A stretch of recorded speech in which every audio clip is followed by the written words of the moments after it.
간절하. 샬롬. 오늘도 주 안에서 참 좋은 날입니다. 우리 같이 여호수아 6장 20절에서 21절까지 보겠습니다. 이에 백성은 외치고 제사장들은 나팔을 불매 백성이 나팔 소리를 들을 때에 크게 소리질러 외치니 성벽이 무너져 내린지라. 백성이 각기 앞으로 나아가 그 성에 들어가서 그 성을 점령하고 그 성 안에 있는 모든 것을 온전히 바치되 남녀노소와 소와 양과 나귀를 칼날로 멸하니라. 오늘 이 본문은 여리고 성에서의 승전 소식을 담고 있는 본문입니다. 여리고 성은 가나안으로 가는 길목에 위치했습니다. 그러니까 가나안 입성의 관문 같은 위치였죠. 그런데 여리고 성은 굉장히 초롱성이었다고 합니다. 고고학자들의 유적 발굴에 의하면 그 당시 여리고 성벽은 안팎으로 두 겹으로 튼튼히 지어졌는데 바깥쪽은 두께가 1.8m, 높이가 9.2m였고요. 안쪽 벽과의 공간이 약 4.6m나 되는 매우 견고한 성이었다고 합니다. 이는 당시의 군사시설이나 장비로는 전혀 부술 수 없는 초롱성이었음이 분명합니다. 더군다나 이런 견고한 성이 이스라엘 백성들이 요단강을 건너서 쳐들어오고 있다라고 하는 소식을 듣고는 굳게 문을 닫고 철저히 방비를 하고 있었던 것입니다. 마찬가지로 우리 인생에도 이런 여리고성과 같은 난공불락의 방해물들이 있을 수가 있습니다. 해결하지 않으면 안 되는데 내 힘으로는 도저히 해결할 수 없을 것 같은 이런 크고 힘들고 어려운 문제들 가운데서 이것을 어떻게 싸워 이길지 고민하는 순간들이 있는 것입니다. 예를 들면 가족이나 친척으로 인해서 찾아오는 고난이라든지 또는 직장이나 학교 때문에 아니면 경제적인 문제나 질병이라는 인생의 여리고성을 직면하고 힘겨워할 때가 있다는 것입니다. 그런데 우리가 함께 읽었던 오늘 본문이 그 싸움의 결말입니다. 그 난공불락의 여리고성을 이스라엘은 대승을 거두고 정복하게 되었다는 것입니다. 핵심 비결이 무엇이었는지 아십니까? 그것은 무력에 있지 않았고 다른 데 있었다라고 성경은 증언하고 있습니다. 히브리서 11장 30절, 믿음으로 7일 동안 여리고를 도니 성이 무너졌으며, 그 비결이 무엇이라고요? 바로 믿음으로였다고 말씀합니다. 도대체 하나님 앞에 어떤 믿음을 가졌기에 그것이 가능했을까 생각해 보시면서 오늘날 믿음으로 살고자 소원하는 우리들이 이 말씀을 마음 깊이 새기는 은혜 시간 되기를 축복합니다. 그 첫 번째는 바로 하나님의 말씀대로 순종하는 믿음입니다.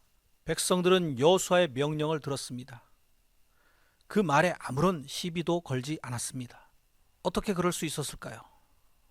7일 동안 매일 성주위를 돌고 마지막 날에는 7바퀴나 돈 후에 나팔을 불어라. 그러면 이길 것이다. 이러한 명령입니다. 합리적이고 이성적으로 생각해보면 과연 이런 명령에 우리가 순종할 수 있을까요? 그런데 놀랍게도 아무런 저항 없이 묵묵히 그 명령을 따르는 백성들의 모습을 봅니다. 마치 나아만 장군이 엘리사의 명령대로 요단강에 7번 몸을 담그듯이, 또 보리떡 5개와 물고기 2마리를 축사하시고서는 나눠주라는 예수님의 말씀대로 순종하는 모습이라고 할 수 있습니다. 객관적으로 보면 얼마나 어리석어 보이고 힘든 순종이겠습니까? 그런데 믿음으로 순종할 때 기적을 보게 되었다는 사실을 성경 곳곳에서 발견하게 됩니다. 우리에게는 이런 믿음이 필요합니다. 그런데 갈수록 약해져 가고 있지는 않는가 돌아보시기 바랍니다. 이 말씀대로 순종하는 가운데에는 침묵하는 것도 포함되었습니다. 우리가 기도할 때 크게 두 가지 스타일이 있습니다. 한 가지는 간절히 소리내서 하는 부르짖는 기도입니다. 일명 순복음 스타일이라고 하죠. 이것도 필요하고 좋은 기도라고 생각합니다. 그런데 또 한 가지는 침묵 기도 혹은 조용한 기도입니다. 일명 정통 장로교 스타일이라고 하죠. 그런데 오늘날 교회들이 부르짖는 기도에 비해서 이러한 침묵 기도가 좀 사라져가는 것 같습니다. 간절히 기도하는 시간과 함께 침묵의 시간도 가지셔야 하나님의 음성을 잘 들을 수가 있습니다. 우리의 입을 닫고 귀를 여셔서 하나님의 음성을 들으시기 바랍니다. 주님께서 무슨 말씀을 하시는지를 잘 들어서 그 말씀대로 순종하기 바랍니다. 이스라엘 백성들이 그렇게 조용히 침묵하며 성을 돌 때에 과연 무슨 생각을 했을까요?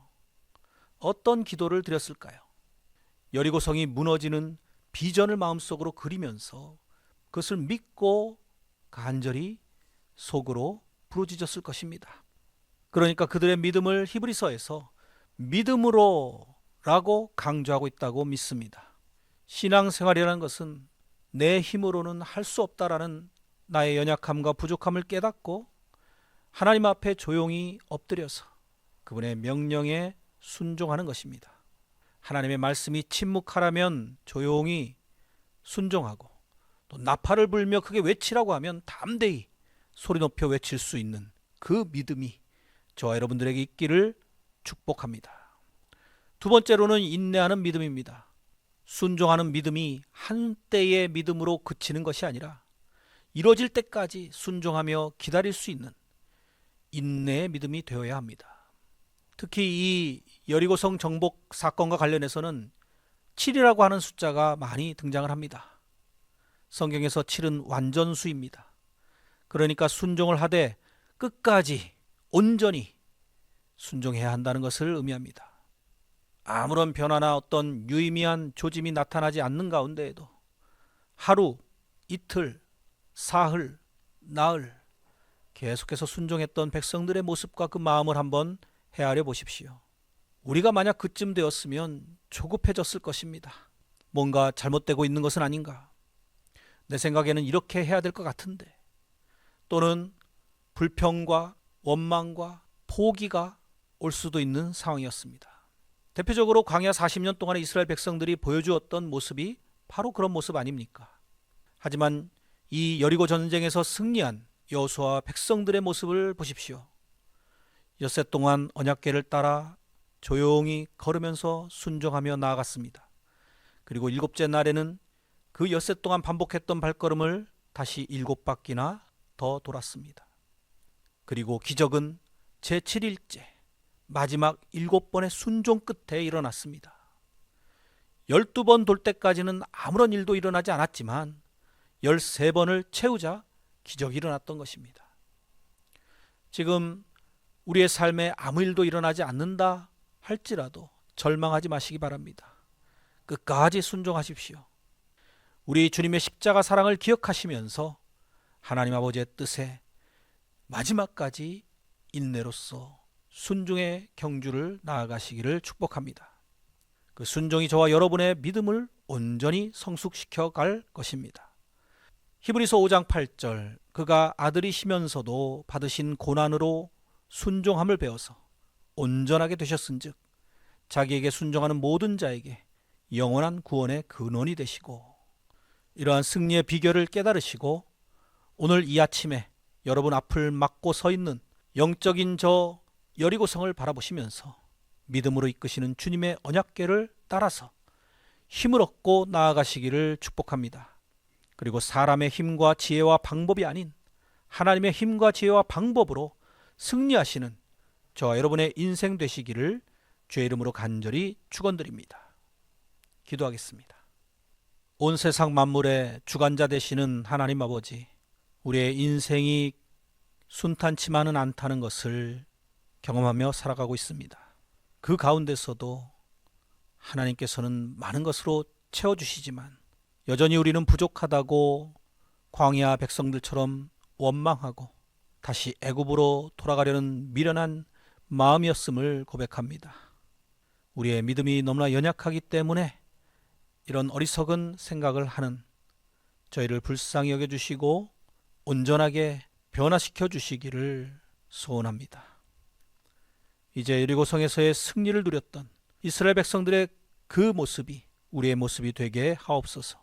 침묵을 원하시면 침묵하며 외치기를 원하시면 담대히 외칠 수 있는 큰 믿음의 소유자들로 끝까지 인내로 승리하는 믿음의 군병들이 다 되게 하옵소서.